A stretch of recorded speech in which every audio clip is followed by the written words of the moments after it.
outro tema que tem, infelizmente, assolado milhões de brasileiros, que é a fome. Algo que tinha sido resolvido, né, a saída do mapa da fome do Brasil durante seu governo. Infelizmente, a gente voltou agora. Nós temos a participação do Felipe Castanhari, que mandou uma pergunta que tem um pouco a ver com isso.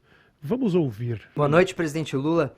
Temos 5,4 milhões de eleitores que votaram em branco ou nulo no primeiro turno dessas eleições. E de acordo com uma pesquisa recente da Quest, a principal preocupação dessas pessoas é a economia. Esse ano, infelizmente, o Brasil voltou para o mapa da fome. São 33 milhões de pessoas que não têm o que comer. Além disso, a inflação dos alimentos, de acordo com o IPCA, é a maior desde 1994. A minha pergunta é a seguinte: se o senhor for eleito, como fará para acabar mais uma vez com a fome e a inflação dos alimentos sem prejudicar ainda mais o trabalhador? Olha, tem uma coisa interessante que é o seguinte: não é difícil você acabar com a fome se você estiver com disposição de acabar com a fome. Sim. Você precisa primeiro incentivar a produção de mais alimentos, tá? Você tem que financiar mais a pequena e média agricultura, que é que produz alimento nesse país. Segundo, você precisa garantir que as pessoas tenham dinheiro para comprar aquele alimento. Terceiro, você precisa fazer a economia voltar a crescer. Não tem outro jeito. A economia crescendo, veja, quando você incentiva a economia cresce, você pega o crescimento e distribui para as pessoas, aumentando o poder aquisitivo da pessoa, aumentando a renda das pessoas. E aí você consegue fazer com que todo mundo viva decentemente bem.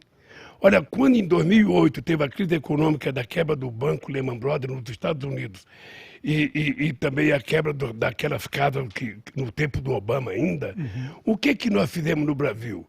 Tinha uma crise de alimento, nós criamos um programa chamado Mais Alimentos para financiar máquinas e implementos agrícolas para pequenos produtores rurais. Sabe quantos tratores nós vendemos? 80 mil tratores nós vendemos. Foi a salvação da indústria automobilística naquele ano, porque a gente queria que o cara produzisse mais leite, produzisse mais goiaba, produzisse mais abacaxi, produzisse mais melão, mais feijão, mais arroz. Hoje, no Brasil, a quantidade de terra para plantar feijão diminuiu, a quantidade para plantar mandioca diminuiu. Ou seja, porque as pessoas não têm interesse de plantar, porque não é tão lucrativo. E quanto menos produto tem no mercado, mais caro fica o produto. A gente fazia a Conab, que é a Companhia Nacional de Abastecimento, a gente utilizava ela como uma espécie de órgão regulador.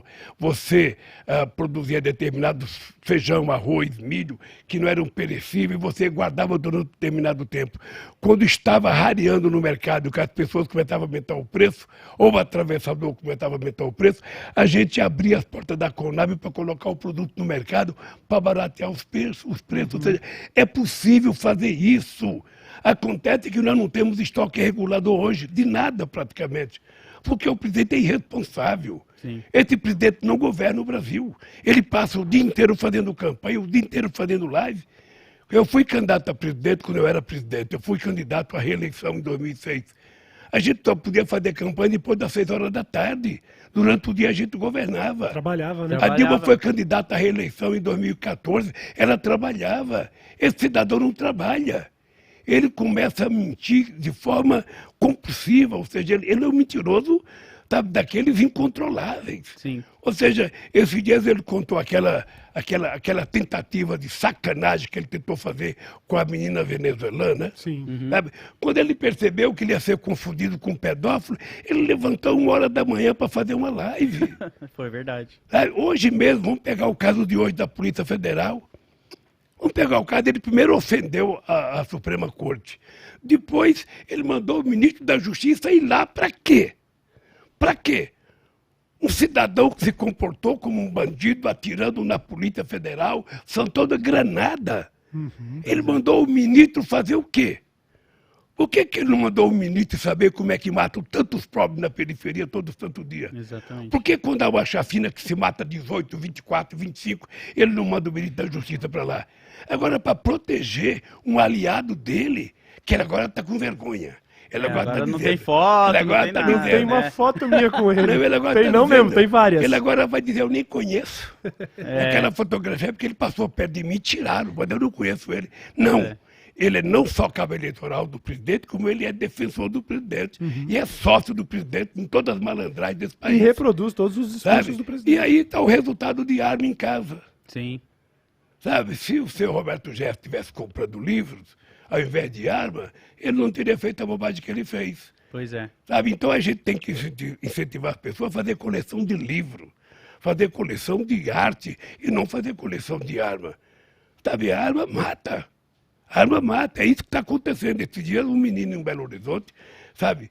Pega um revólver e mata um outro. Está cheio de experiência no Brasil. Sim, pra caramba. Então, imagina se esse decreto do presidente para facilitar a compra de arma fosse para comprar computador. Nossa, aí ia ser... Imagina se fosse Nossa. para comprar livro.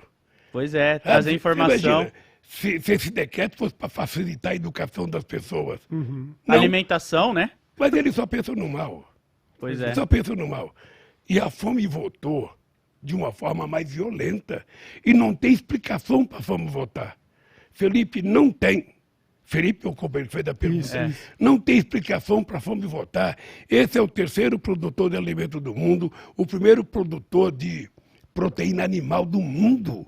Então não tem explicação, cara. Não tem. Não tem lógica. Eu digo sempre, é falta de vergonha na cara de quem governa. É falta de vergonha das autoridades que não têm sentimento pelo pobre. Não tem sentimento pelas pessoas que estão dormindo debaixo da ponta aqui em São Paulo. Eu nunca tinha visto isso. Tinha desaparecido de São Paulo criança pedindo esmola. Tinha desaparecido. Hoje a gente vê a quantidade de gente. Hoje, outro dia eu passei embaixo do viaduto ali na Praça Roosevelt. Me deu pena de ver aquela quantidade de poluição dos carros passando e crianças dormindo lá, sabe? Sim. Sabe? É um negócio deplorável para um país do tamanho do Brasil. Com tanta riqueza. E né? sabe qual é o preço da contribuição do governo federal para a merenda escolar? Não é só o salário mínimo que ele não reajusta. Há 5 anos ele não aumenta o dinheiro da merenda escolar. 36 centavos. Esse dia eu olha falei, isso. seria importante que o Bolsonaro, sem nenhuma ofensa à família dele, mas que ele pegasse uma filha dele e fosse tentar, sabe, na escola comer a merenda que ele acha que as crianças têm que comer. Sim. Criança que está comendo biscoito de sal com água, com coisa, porque não tem comida. Nós fizemos uma lei, quando eu era presidente, que toda a merenda escolar tinha que adquirir 30% da produção agrícola do pequeno proprietário daquela cidade. Para quê? Para incentivar a produção agrícola. Comprar macaxeira lá, comprar, sabe, comprar o quiabo lá, comprar a cenoura lá, comprar o pepino, comprar o tomate, sabe, tudo na cidade, o feijão. Não precisa você comprar de outro lugar. Aí você incentiva o crescimento econômico da cidade, a Sim. produção local. Esse país, Lodi Cauê, é possível. Ele já existiu. Sim. Ele já existiu há pouco tempo atrás. Há pouco tempo atrás. É isso que desperta alguns teóricos a gente. De vez em quando as pessoas perguntam assim para mim, ô Lula, por que o agronegócio não gosta de você? Eu tenho mandado às pessoas o seguinte, eu duvido que algum governo tenha feito mais financiamento para o agronegócio do que nós. Em 2008, tem uma medida provisória que é 452, em que nós fizemos a securitização da dívida deles de 85 bilhões de reais. Se nós não tivéssemos feito esse acordo, todos eles teriam quebrado.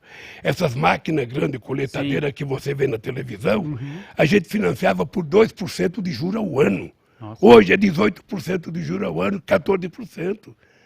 Então, qual é o ódio que essas pessoas têm do PT? Só pode ser o ódio contra a inclusão social.